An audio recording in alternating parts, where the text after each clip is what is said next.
Time में आप सभी का बहुत बहुत स्वागत है। इस समय जो घटना आपके सामने हम लेकर आए, जो न्यूज़ खबर आपके सामने लेकर आए, कहीं ना कहीं आज के दौर में खास करके माता पिता के लिए बहुत ही ज़रूरी खबर है। क्योंकि आज के दौर में अगर बात करें, हर माता पिता चाहते हैं मेरा बच्चा अव्वल आए, यानी कंपटीशन करते हैं। ये सोचते हैं कि फलां का बच्चा अच्छे नंबर ले रहा 90% और मेरे बच्चे 95 आने चाहिए। यानी ये मार दौड़ लगी हुई है, एक दूसरे की रीस कर रहे हैं।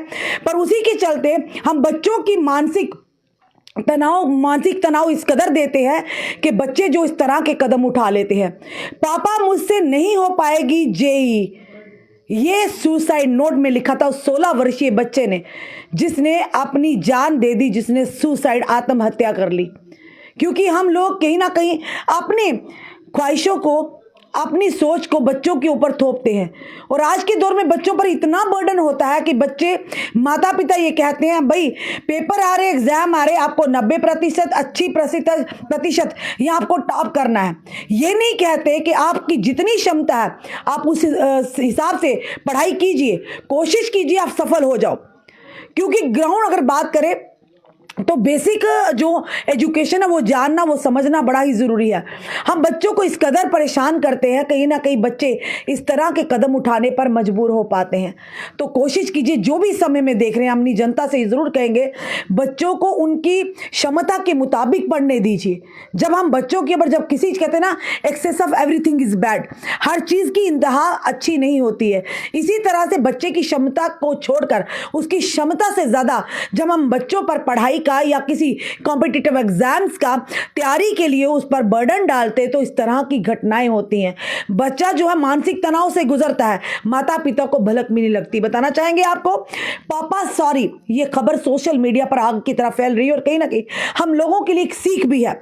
मुझसे जेई नहीं हो पाएगा, मैं जा रहा हूं। खुदकुशी से पहले छात्र ने, 16 साल के छात्र के ये अल्फाज थे। आज भी अगर ये ज़रूर कहेंगे, आज उसके माता पिता पर क्या बीत रही होगी जब उस सुसाइड नोट में इस तरह के शब्द देखे होंगे। हमारा भी कहीं ना कहीं दिल दहल गया होगा, आप भी दुखी होंगे। बताना चाहिए ये खबर जो है, कोटा में जेई की परीक्षा कर पाने में असमर्थ बिहार के एक छात्र ने आत्महत्या कर ली। यानी कोटा का एक छात्र था जो बिहार में जेई की परीक्षा जो थे, परिणाम थे, उसमें विफल रहा, असमर्थ रहा, जिसके लिए उसने आत्महत्या कर ली। छात्र का नाम अभिषेक मंडल है।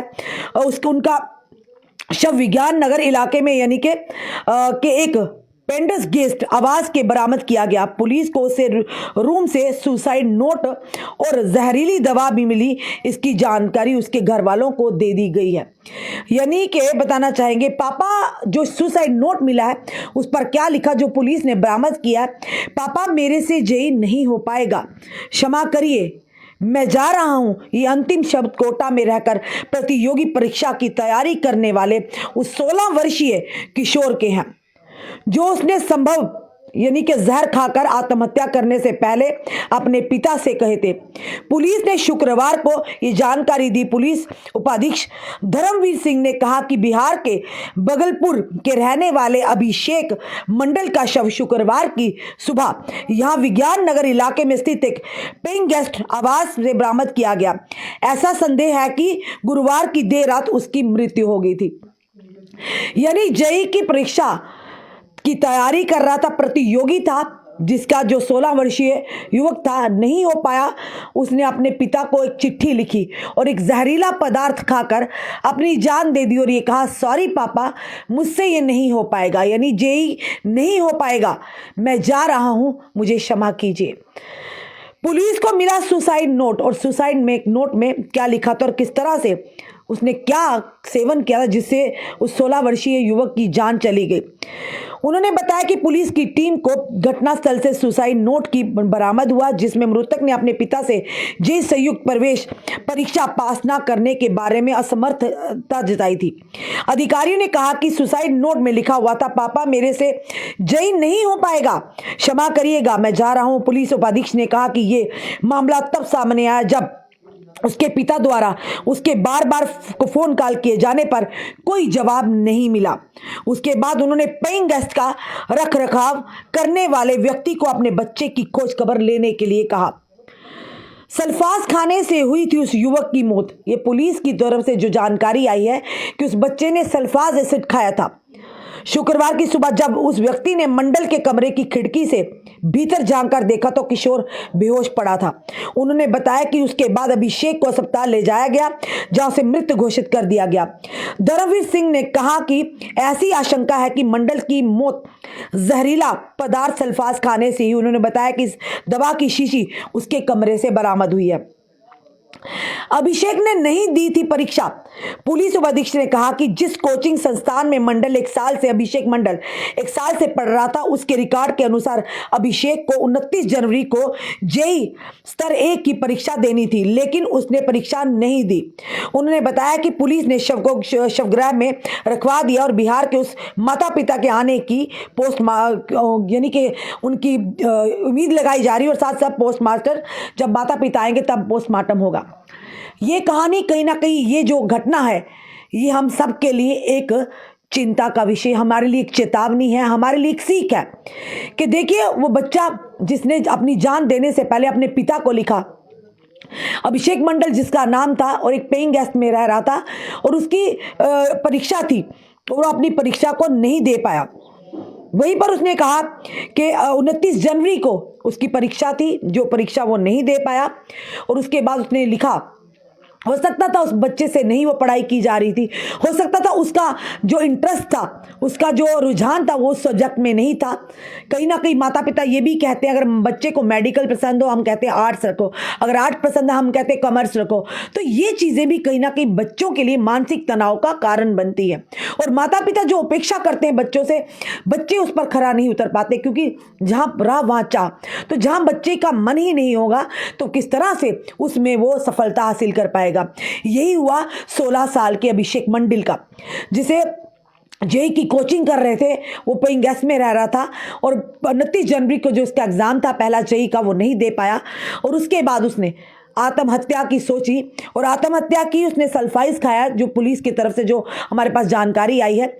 और ये बताना चाहिए कोटा में रहने वाला, और साथ ही साथ बिहार का ये रहने वाला था। कोटा में कोचिंग कर रहा था, जिसके चलते इस बच्चे ने अपने पिता को एक लेटर लिखा है, और साथ तौर पर उसके शब्द सुनकर, उसके शब्द जो लिखे होंगे, हमारा इतना मन दुख रहा है, आपका दुख रहा होगा। खुद सोचिए माता पिता पर क्या बीत रही होगी। ये खबर वाकई दिल दहला देने वाली है, और हम सब के लिए ये ज़रूर कहेंगे कि उस 16 वर्षीय बच्चे के लिए हम ये कहेंगे उसकी आत्मा को भगवान शांति दे, और उस माता पिता को, जिस माता पिता ने न जाने कितने हसीन सपने देखे होंगे उसके उज्जवल भविष्य के लिए, आज वो माता पिता खाली हाथ हैं। आज वो माता पिता आज अंधकार में, कहीं ना कहीं ये गुमनामी के अंधेरे में गुम हो गए होंगे। आज वो माता पिता का सहारा, जो उनकी आंख का तारा, हमेशा हमेशा के लिए उन्हें अलविदा कहकर दुनिया से चल पड़ा होगा। तो ये जो घटना है हमारे लिए सीख है कि बच्चों को उनकी क्षमता के मुताबिक ही पढ़ने दीजिए। अपने जो हम जब अपनी मर्जी उन पर थोपते हैं, उन पर दबाव डालते हैं, तो बच्चे इस तरह का कदम उठाने पर मजबूर हो जाते हैं।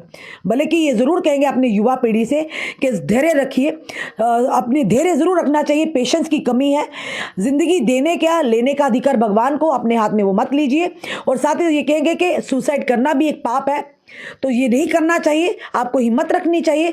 अगर एक जगह आपको सफलता नहीं मिली तो दूसरी जगह सफलता मिलेगी। अपने माता पिता से भी कहेंगे वो भी अपने बच्चों के दोस्त बनिए, फ्रेंडली माहौल बनाइए, ताकि बच्चों को अंदर ही अंदर घुटकर इस तरह के कदम उठाने ना पड़े।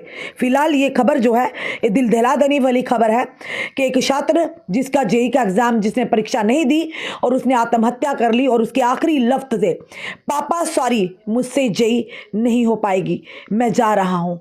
ये थे आखिरी शब्द। खुदकुशी करने से पहले अभिषेक मंडल जो 16 वर्षीय था, उसके थे ये शब्द। आपका क्या कहना है इस वीडियो को देखकर? अपने कमेंट, अपने सुझाव दीजिए, पर कमेंट बॉक्स में ज़रूर उस बच्चे के लिए ओम शांति लिखेगा। और ये सीख है हम लोगों के लिए। ये ज़रूर कहेंगे अपने बच्चे की मानसिकता को समझिए, अपने बच्चे की मन की बात को समझिए, तभी कहीं ना कहीं आप उंगली पकड़कर, वो आपकी उंगली पकड़कर ऐसा हो कि वो कामयाबी की सीढ़ियाँ चढ़े। जब हम अपनी मर्जी उस पर थोपेंगे, बच्चों के ऊपर, बच्चों को मानसिक तनाव देंगे, तो क्या बच्चे इस तरह के कदम उठाने पर मजबूर होंगे। तो ज़रूर अपने जनता से कहेंगे कि अपने बच्चों को मत कहिए कि फ़लाँ का बच्चा 90% ले लिया, आपने भी 98 लेने, 95 लेने। बच्चा अपनी क्षमता के मुताबिक पढ़ता है, जितनी उसमें कैपेबिलिटी हो। जब हम कहते हैं excess of everything is bad, हर चीज़ का ज़्यादा यानी जो एक्सेस हो जाए लिमिट से तो उसका अच्छा नहीं होता, उसका रिजल्ट अच्छे नहीं होते। तो इसी तरह हमें अब समझना होगा कि ऐसे कोई भी घटना ना सामने आए कि आने वाले समय में कोई भी युवक या युवती इस तरह का कदम ना उठाए। जुड़े रहिए ऐसे हमारे साथ अगले अपडेट के लिए। जय हिंद, जय भारत।